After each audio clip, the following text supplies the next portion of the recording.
Census 2021 in Australia was quite significant, not just for what the data offered to the nation, but across the world, in a time when censuses across the world were being cancelled or postponed.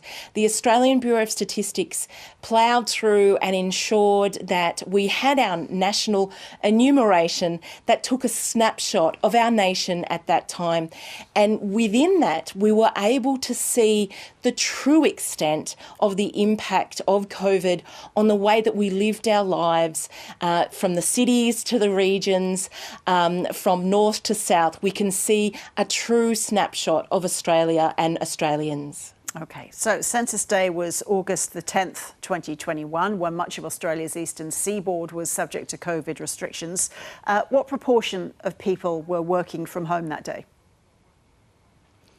Well, contrary to popular opinion, and certainly a lot of discussion in the media around working from home and so on, the large majority of Australians, around 80% of Australians, did not or could not work from home. That's extraordinary. If we look at the most impacted capital cities and regions, particularly as they relate to lockdowns, again, the majority of Australians, even in the midst of lockdowns, could not or did not work from home. That's really significant, not just from understanding that snapshot of Australians on that one time, that one day in August of 2021, but it gives us then an idea of the types of people that were unequally impacted and what that means for our future. I think the most startling statistic for me looks like a little one, but it's a pretty large one if we think of the significance of it. And that is the proportion of Australians who were employed but worked 0 hours during this time in August, the time of Census 2021. Now, despite us having safety nets and so on that were provided by government, this is a lot of Australians. It's around 7%, but that's a lot of Australians and their families that potentially could be left behind. And which industries were they in then, Liz?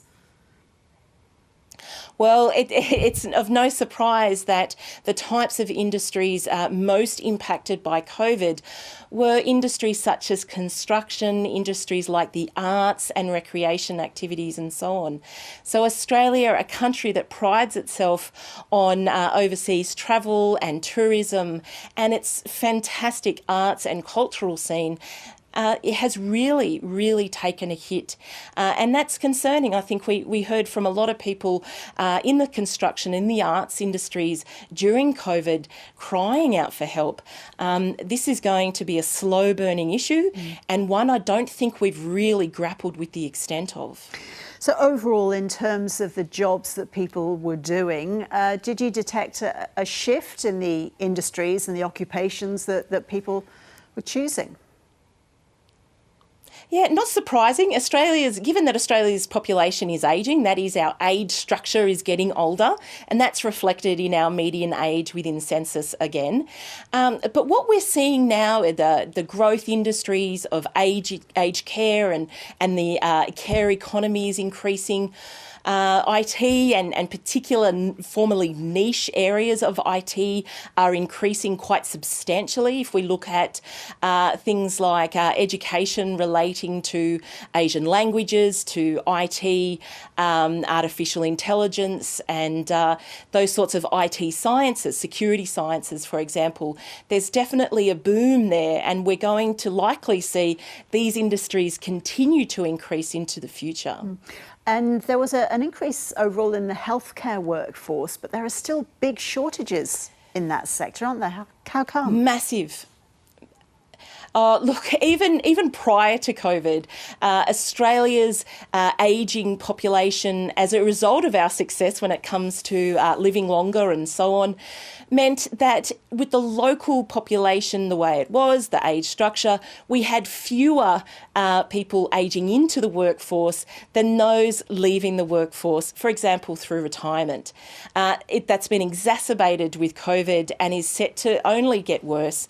So that's certainly certainly a cause for concern, despite the fact that we had a growth in people becoming and qualifying to work in the health care industry. We still had a shortfall. There's still an increase in the proportion of people working in these sectors, and that's only going to increase. Australia, if it wants its living standards continue to be maintained, or if not grow, must look towards the world, look towards migrants and migration to help offset some of the local struggles.